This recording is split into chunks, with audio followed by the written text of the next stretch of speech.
오늘 우리 주신 하나님의 말씀 함께 찾아보도록 하겠습니다. 오늘 우리 주신 하나님의 말씀은 로마서 3장 19절부터 20절까지 말씀입니다. 로마서 3장 19절부터 20절까지 말씀입니다. 신약성경 242면쯤에 위치해 있습니다. 로마서 3장 19절부터 20절까지 우리 다 같이 짧은 두 구절이니까 한 목소리로 읽도록 하겠습니다. 우리 합독해서 읽겠습니다. 시작. 우리가 알거니와 무릇 율법이 말하는 바는 율법 아래에 있는 자들에게 말하는 것이니 이는 모든 입을 막고 온 세상으로 하나님의 심판 아래 있게 하려 함이라. 그러므로 율법의 행위로 그의 앞에 의롭다 하심을 얻을 육체가 없나니 율법으로는 죄를 깨달음이니라. 아멘. 우리의 신앙과 우리의 믿음이 더욱더 굳세지는 은혜가 있길 간절히 소망합니다.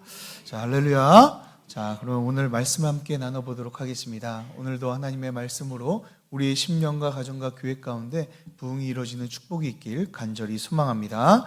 자, 우리는 계속해서 복음의 기초를 우리 함께 살펴보고 있습니다. 제가 이 복음의 기초를 꽤 긴 시간 동안 이걸 나눌 겁니다. 근데 어떤 분들은 목사님 다른 것들을 성경 공부 말고 다른 것들을 했으면 좋겠습니다 라고 이렇게 생각을 하실 수도 있어요. 근데 우리가 복음에 아무리 설교를요 많이 듣는다 하더라도 이것이 정립이 되지 않고 정리가 되지 않으면요 그것들이 다 파편적으로 되어서 우리의 신앙을 자라게 하지 못하는 그런 요소가 되어지게 되는 겁니다. 그렇기 때문에 제가 이 복음이라는 것이 너무나 중요하고 우리가 알아야 되기 때문에 하나씩 큐시트를 만들어서 여러분들과 함께 이제 같이 공부를 해 나가고 있는 겁니다. 사실 우리가 복음을요 아는 것이 참으로 중요해요. 그 이유는 우리가 올바른 신앙생활을 이 복음을 알아야지만 올바른 신앙생활을 할 수 있기 때문에 그런 것이죠.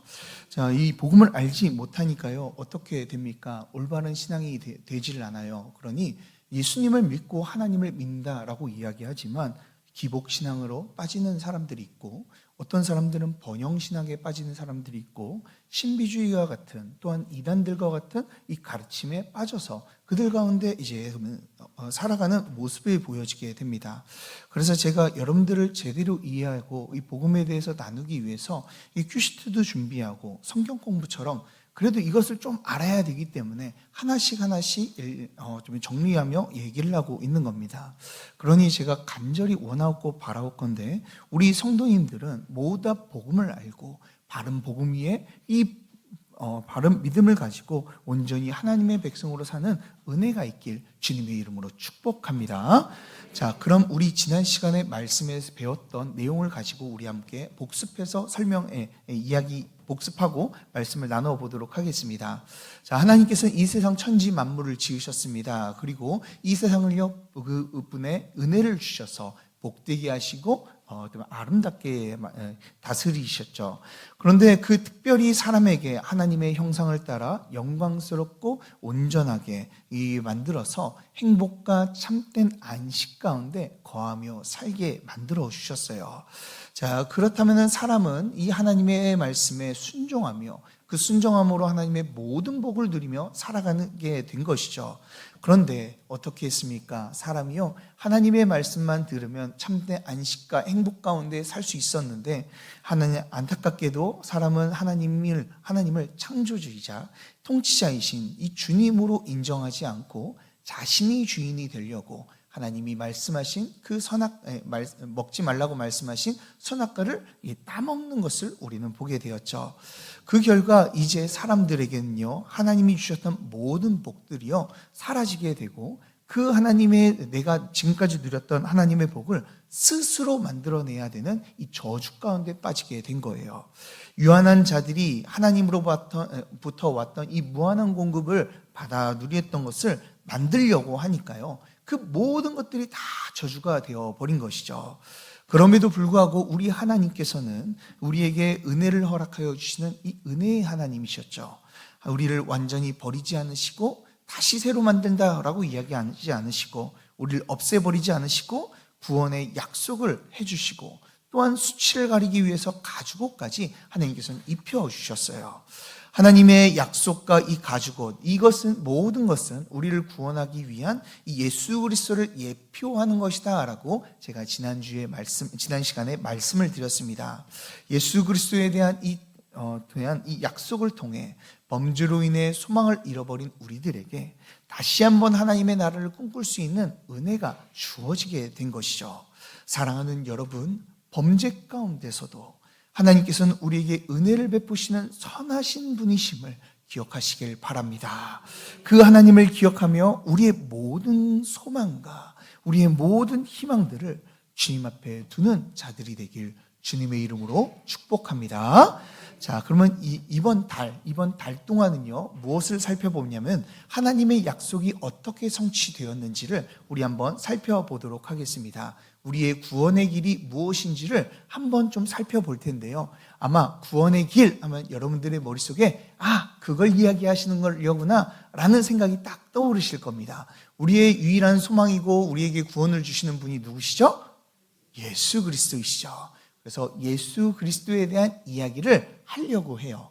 그런데 오늘은 예수님에 대한 이야기보다는 예수님에 대한 이야기를 하기 위해서 먼저 우리가 알아야 될, 이 선행에서 배워야 될 이야기들을 한번 좀 살펴보려고 합니다. 자, 우리는요, 우리에 대해서 참 긍정적으로 생각을 합니다. 그리고 아주 좋게 생각을 하고 좋은 이야기를 듣기를 원해요. 자, 일을 할 때도요, 내가 일을 좀 못해도 옆에서 사람들이 왜 이리 일을 못해? 라고 이야기하는 것보다 일 잘하네, 우리 같이 열심히 하자, 우리 힘내자 라고 이야기하는 게요, 듣기가 훨씬 좋고 그런 이야기를 듣고 싶어 합니다. 또한 우리 상대방의 입에서 우리를 향해 비난하는 말보다는 우리를 기분 좋게 하고 우리를 높여주는 말들을 하는 것들을 우리는 듣기를 좋아해요. 자, 그 이유가 뭡니까? 기본적으로 우리는 나쁜 이야기보다 좋은 이야기를 듣는 것이 더 좋기 때문에 그래요. 더 원하기 때문에 그렇죠. 신앙생활에서도 마찬가지인 것 같습니다. 우리가 신앙생활을 좀 못해도요, 너 왜 그렇게 신앙생활을 해? 라고 하면 빗잔을 주는 것보다 우리 같이 함께 하자, 우리 신앙의 성장에서 이렇게 한번 나아가보자 라고 제시하며 함께 가기를 원하고 있죠.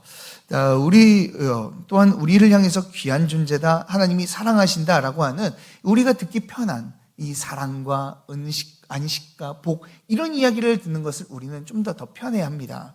자, 그러나 이 복음을 알려면요, 사실상 우리가 좋은 이 복음, 이 굿뉴스, 좋은 이야기를 듣기 위해서는요, 먼저 선행되어서 들어야 될 것이 있어요. 그것이 바로 무엇이냐면 아주 나쁜 이야기를 우리 한번 들어야 됩니다.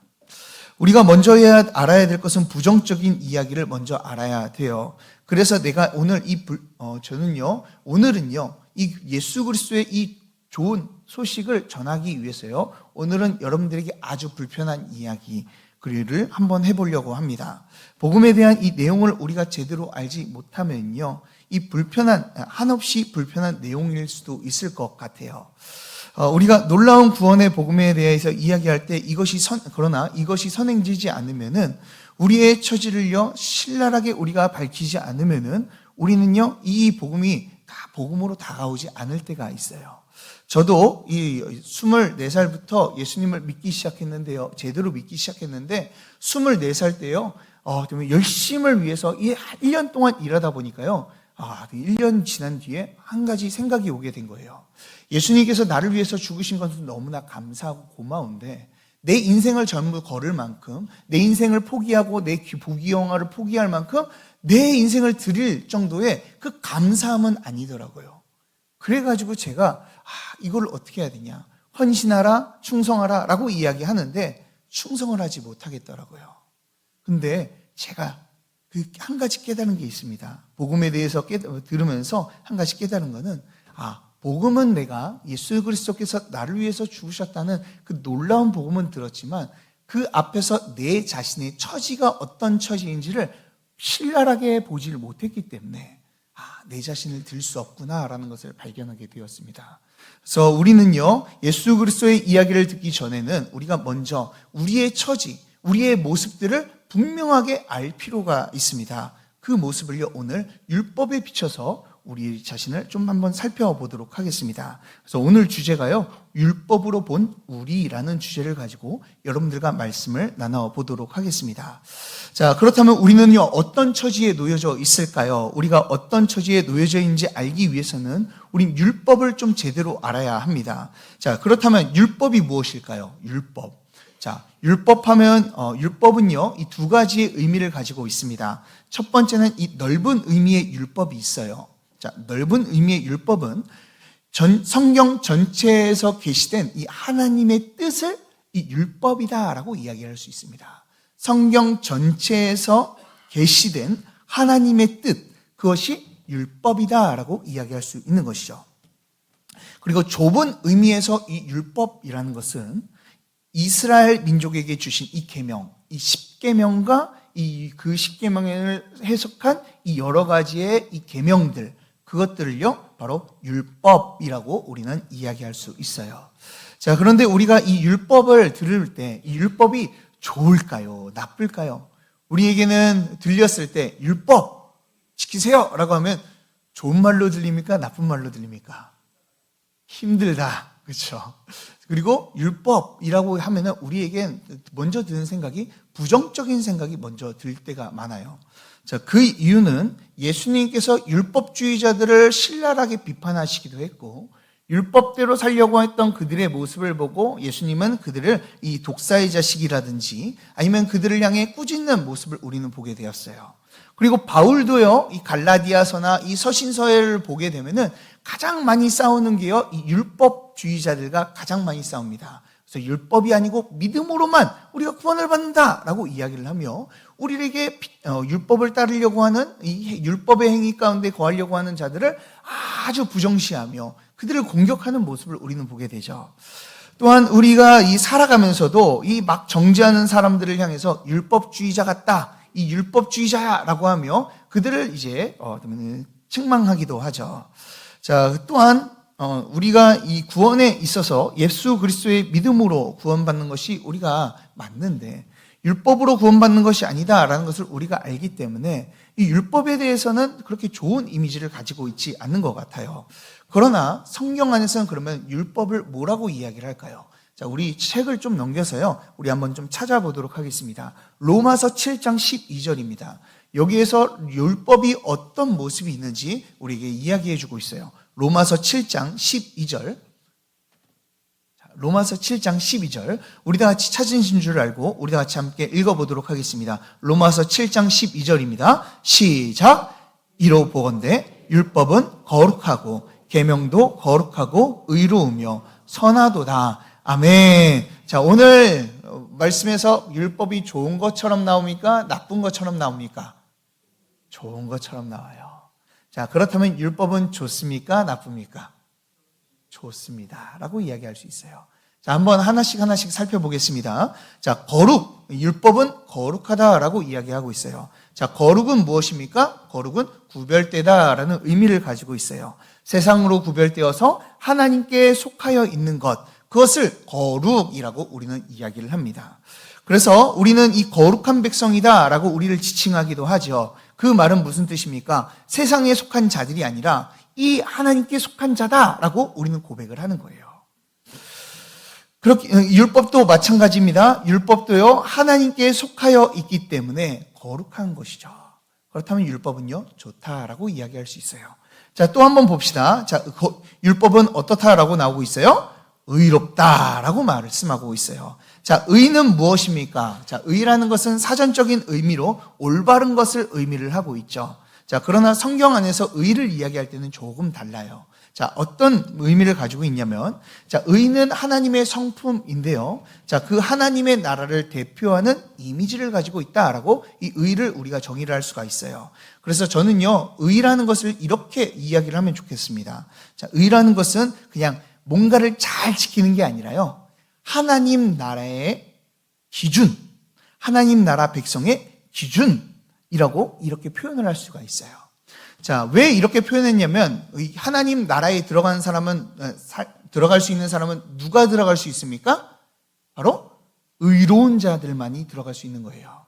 예수를 믿어서 우리가 구원을 받는다라고 이야기하지만 사실상 정확히 이야기하면 예수 그리스도를 믿어서 그분이 주신 의를 가지고 우리가 내가 의로워졌기 때문에 하나님 나라에 들어갈 수 있게 되는 거예요. 자, 그렇다면 의는요, 하나님 나라의 기준이며 하나님 나라 가운데 거할 수 있는 아주 중요한 것이다라고 이야기할 수 있는 것이죠. 이 율법이요, 이런 하나님 나라의 기준을 나타낸다는 거예요. 그러면 좋은 거예요, 나쁜 겁니까? 좋은 거죠.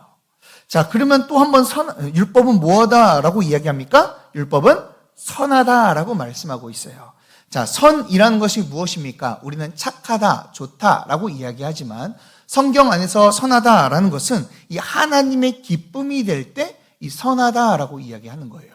자, 언제 하나님의 기쁨이 됩니까? 이제 하나님께서 만드신 목적에 합당하게 행해질 때 기쁨이 되어지는 거예요. 자, 예를 한번 들어보겠습니다. 하나님께서 가장 기쁘다고 이야기하실 때가 있어요. 언제냐면 창세기 1장에 나옵니다.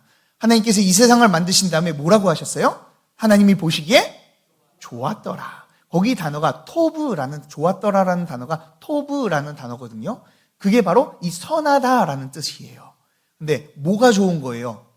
만드신 뜻대로, 하나님의 말씀대로 그대로 되어서 만드신 뜻대로 행하게 되니까 하나님이 보시기에 기쁨이 되고 좋고 선하였다라고 말씀하고 있는 거예요. 자, 그렇다면 이 하나님의 선하심, 하나님의 기쁨이 되어지게 만드는 이 율법이라는 것이죠. 그러면 율법은 좋습니까? 나쁩니까? 좋다라는 거예요. 자, 그럼 한번 정리해 보도록 하겠습니다. 율법은요, 하나님께 속하였기 때문에 거룩하고, 또한 의로워서 하나님 나라의 기준이 되고, 또한 선하여서 하나님의 기쁨이 되어 우리가 이 율법을 따를 때 하나님의 기쁨이 되어 살아갈 수 있게 만드는 것이죠. 그렇기 때문에 율법은요, 아주 하나님의 거룩함과 의로움과 이 선함을 담았기 때문에 하나님의 뜻, 하나님의 모습을 우리에게 나타내 보여준다라고 우리는 이야기할 수 있어요. 그렇기 때문에 율법은요, 좋습니다. 자, 여기 그래서 방가로 3번을 보면요, 이렇게 이야기를 하고 있죠. 1번에 방가로 3번, 우리 다 같이 한번 읽어볼까요? 시작! 율법은 하나님의 뜻으로 좋은 것이다. 아멘. 아멘이 되십니까? 자, 이렇게 좋은 율법을 우리가 가지게 된 거예요. 그것을 우리는 하나님의 말씀이라고 이야기하는 것이죠. 그런데요, 사실 이 율법이요, 우리가 보았을 때 안 좋게 보이고 바울이 이 율법에 대해서 부정시 여기는 이유가 있습니다. 그 이유는요, 바로 이것 때문입니다. 이 율법이 우리 가운데 주어지게 되었을 때, 그러면 이 율법이 주어지게 되었을 때 우리 가운데 문제가 생기기 때문에 그래요. 자, 2번을 보면요, 율법으로 본 우리 한번 좀 살펴보겠습니다. 자, 율법이요, 문제가 되는 것이 있습니다. 그것은 바로 율법의 요구 때문에 그래요. 자, 율법은 우리에게 요구하는 것이 있습니다. 자, 요구하는 것이 있는데 갈라디아서 3장 10절에서 잘 나타나 있거든요. 우리 한번 갈라디아서 3장 10절 우리 한번 보도록 하겠습니다. 자, 갈라디아서 3장 10절 우리 한번 좀 틀어줄 수 있을까요? 갈라디아서 3장 10절 우리 이거를 계속 틀어놔 주세요. 자, 갈라디아서 3장 10절.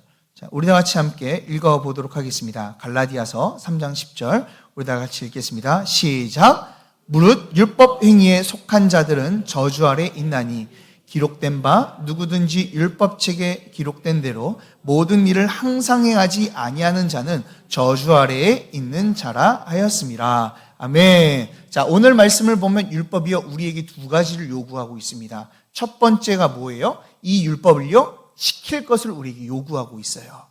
자, 우리 율법을요, 지켜야 된다라는 것이죠. 하나님께서 법을 우리에게 주셨습니다. 왜 주셨습니까? 그저 관망하고 그냥 감상하라고 주신 것이 아니라요, 이 율법을 지키라고 주신 거잖아요.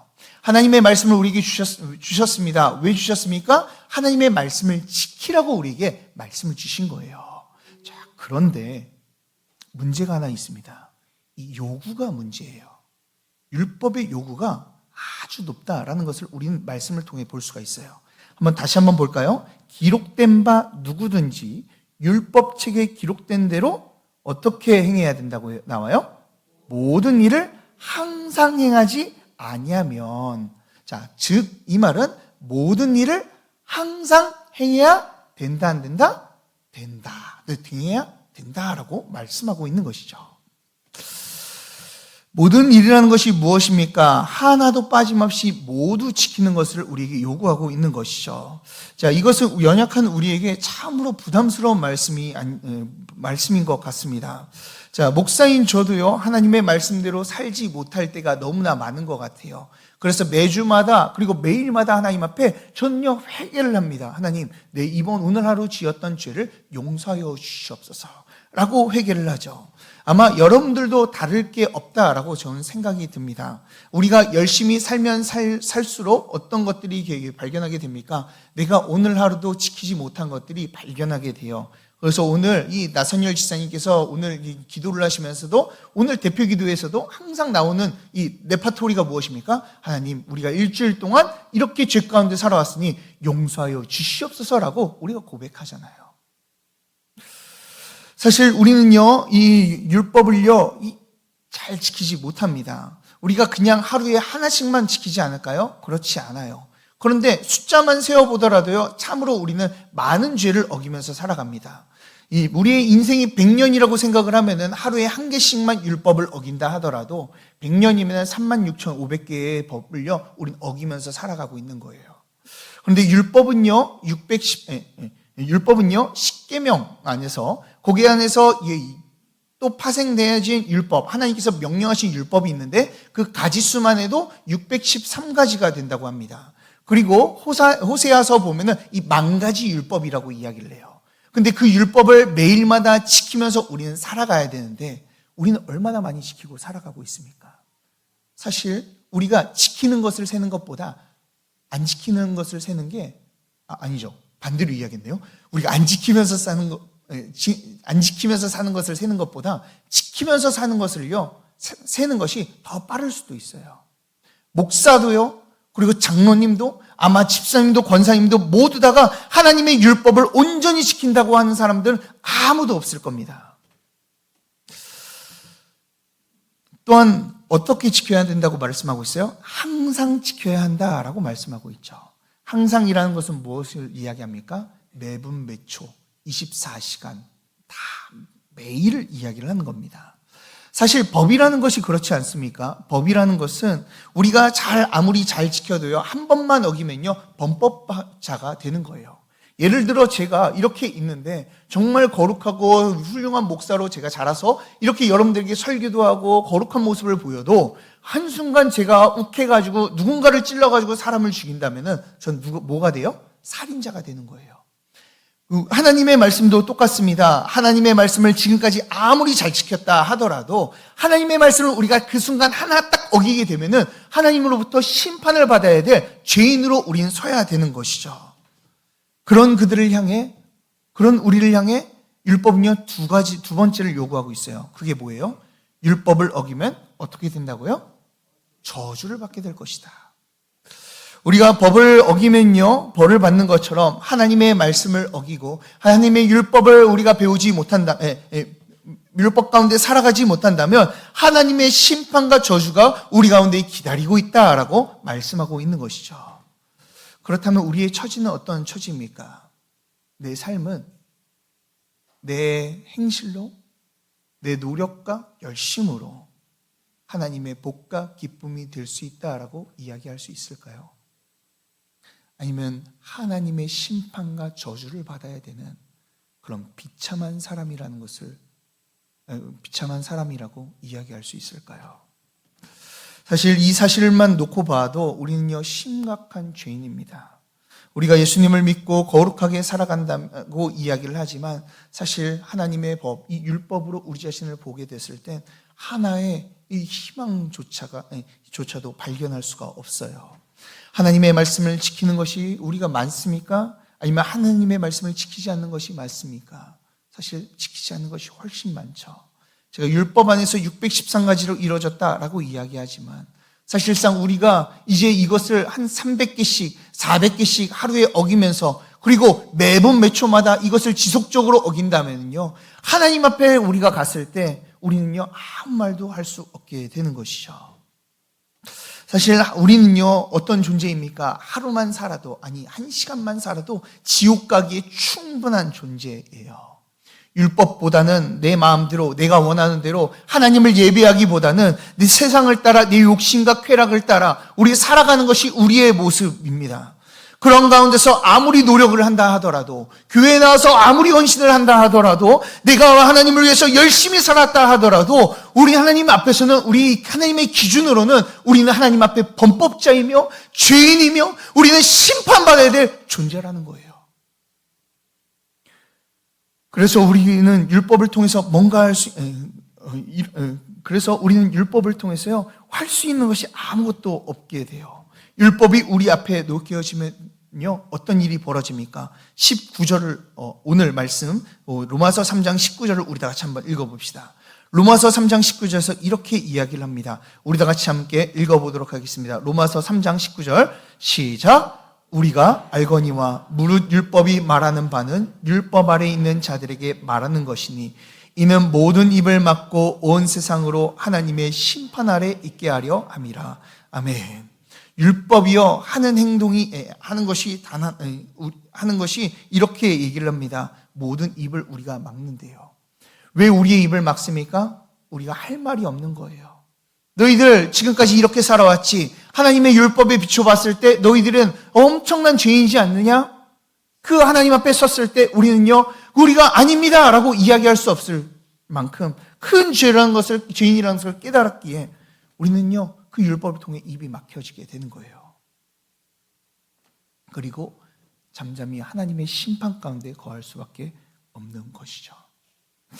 율법은요 우리가 죄인이라는 것을 우리에게 폭로해 주고 있습니다. 하나님의 말씀대로 살아갈 수 없는 존재라는 것을요 우리 존재들이라는 것을 우리에게 말씀해 주고 있어요. 자, 그렇기 때문에 이 율법을 통해 우리는 발견하는 사실이 무엇입니까? 우리는요 희망이 없다, 우리는 죄인이다 라는 것을 깨닫게 되는 것이죠. 우리는 희망이 없는 죄인입니다. 어떤 노력과 힘으로도 우리는 우리의 자신을 구원할 수 없는 심각한 죄인이라는 것이죠. 그렇다면 어떤 분들은 저에게 이렇게 물어볼 수 있습니다. 목사님, 하나님께서 그러면 율법을 도대체 우리에게 왜 주신 겁니까? 우리가 지키지도 못하고 그것을 통하여 우리의 죄인이라는 것을 더욱더 보여주고 그리고 지키지 못할 것을 왜 우리에게 주십니까? 라고 이야기할 수가 있어요. 사실 율법 안에서 보여주는 것은 두 가지입니다. 하나님은 선하시고 거룩하시다라는 것을 우리에게 보여줄 뿐만 아니라 죄로 인해 부패된 우리들의 모습을요 보여주고 있는 것이죠. 원래 그 율법을 통하여 우리는요 율법을 지킬 수 없다라는 것을 깨닫게 하는 거예요. 그래서 20절에서 이렇게 이야기를 하는 겁니다. 20절 우리 다 같이 한번 읽어볼까요? 시작. 그러므로 율법의 행위로 그의 앞에 의롭다 하심을 얻을 육체가 없나니 율법으로는 죄를 깨달음이니라. 아멘. 우리는요 율법을 가지고 우리의 자신을 놓고 볼 때는요 한 가지 발견하게 되는 거예요. 나는 내 자신을 구원할 수 없는 죄인이구나. 하나님의 심판과 멸망을 받을 수밖에 없는 죄인이구나 라는 것을 깨닫게 되는 것이죠. 우리는 철저하게 무능력하고 이 연약한 자이기에 하나님 앞에 거룩한 자로 설 수 없습니다.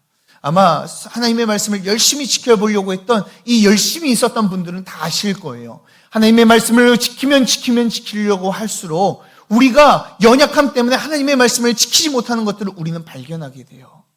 그러면서 어떤 생각이 듭니까? 나에게는 희망이 없구나라는 생각이 들었어요.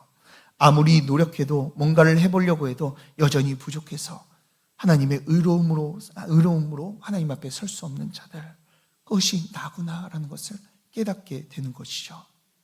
율법은요 그 우리의 현 실태를요 폭로하고 있는 거예요.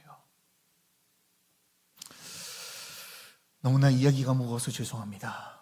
그러나 우리에게 먼저 알아야 될 사실이기에 제가 이 말씀을 드리는 겁니다.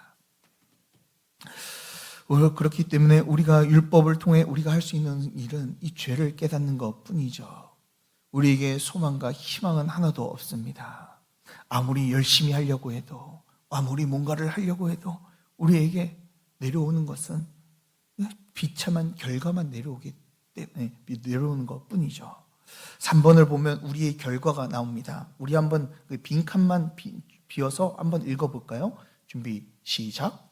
하나님의 심판으로 인해 영원한 가운데 있게 되었다. 자, 가운데 뭐 가운데 있게 되었을까요? 바로 심판과 저주 가운데 있게 된 것이죠. 자, 우리 다 같이 다시 한번 심판과 저주를 넣어서 우리 다시 한번 읽어보도록 하겠습니다. 시작. 하나님의 심판으로 인해 영원한 심판과 저주 가운데 있게 되었다. 우리는 이 율법을 가지고 우리의 삶을 온전하게 살아갈 수가 없습니다. 우리의 힘으로, 우리의 능력으로 우리의 자신을 구원할 수 없죠. 심지어 내가 예수님을 믿고 구원을 받았다고, 내가 의로운 자가 되었다라고 이야기를 하더라도 내 모습은, 우리는 여전히 하나님 앞에 심판을 받을 수밖에 없는 일들을 행하며 살아가는 존재로 우리가 있게 된 것이죠. 우리가 아무리 노력해도 하나님의 의로우심을 얻을 수 없습니다. 우리의 아무리 큰 선행으로 하나님 앞에 우리가 온전히 설 수 없는 것이죠. 그렇기에 하나님께서는 우리에게 예수 그리스도를 보내주신 줄 믿습니다. 우리의 힘으로, 우리의 능력으로, 우리의 선행으로, 우리의 그 어떤 것으로 우리 자신을 구원할 수 없기에, 하나님의 이 율법의 저주 아래서 우리가 벗어날 수 없기에 하나님께서는 예수 그리스도를 보내주셨습니다. 예수 그리스도를 통하여 우리는 다시 한번 의로움을 꿈꿀 수 있게 되었고 하나님의 은혜 가운데 거할 수 있게 된 거예요. 지금도 사실상 우리가 구원을 받았다 이야기하지만 예수 그리스도의 은혜가 없다면, 예수 그리스도의 그 놀라우신 사랑이 없다면 우린 다시 한번 하나님의 심판과 진노 가운데 거할 수밖에 없게 된 것이에요. 사랑하는 여러분, 이 놀라운 은혜를 베푸신 이 하나님의 은혜, 우리가 더욱더 기억하며 나아갔으면 좋겠습니다. 우리를 구원하시기 위해 자신의 사랑스러운 아들을 죽이신 그 예수 그리스도의 그 놀라우신 사랑을 기억하며 하나님과 함께 동행하며 살아가는 저와 여러분들 되길 주님의 이름으로 축복합니다. 자, 우리 결론 부분을 한번 읽어보도록 하겠습니다. 우리 결론 함께 읽도록 하겠습니다. 시작. 우리는 거룩하고 선하고 의로운 율법을 가지고 할 수 있는 것은 죄 가운데 있는 우리의 비참함을 깨달을 뿐입니다. 이러한 연약한 자들이기 때문에 하나님께서는 자신의 가장 사랑하는 아들을 보내주셨습니다. 우리를 구원하신 하나님을 찬양합시다. 아멘. 지금도 우리는 죄 가운데 빠져 하나님의 심판과 저주를 우리는 쌓고 있지만 예수 그리스도의 은혜를 통하여 우리가 구원을 받고 의롭게 사는 줄 믿으시길 바랍니다. 그 은혜 가운데 오늘 하루 또한 한 주간 또한 일평생을 주님의 은혜 가운데 감사 없이 살아가는 저와 여러분들 되길 주님의 이름으로 축복합니다.